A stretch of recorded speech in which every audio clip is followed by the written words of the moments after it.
عندي خبريه حتهز اوروبا باكملها، الكل يترقب. هيدي الخبريه مش من عندي، ها، هيدي الدراسه، وهيدي الدراسه بكره حترجعوا لي فيها بنفس الفيديو، عملوا له سيف.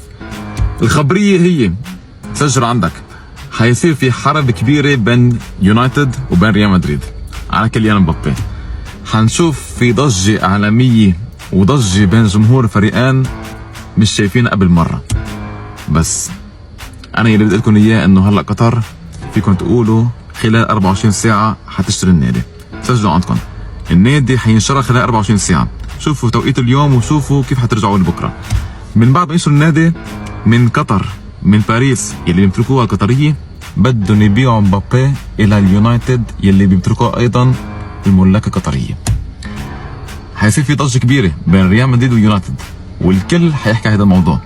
انا حكيت لعندي موضوع مبابي الى ريال مدريد، انا بعدنا قد التحدي، بس هيدي الخبريه يعني سبحان الله هلا وصلتني نوتيفيكيشن، خبرت عندكم ورجعوا لي خلال 24 ساعه، رجعوا لي وخلال 48 ساعه رجعوا لي على موضوع مبابي يلي حنشاهد اهتمام من فريق يونايتد باتجاهه.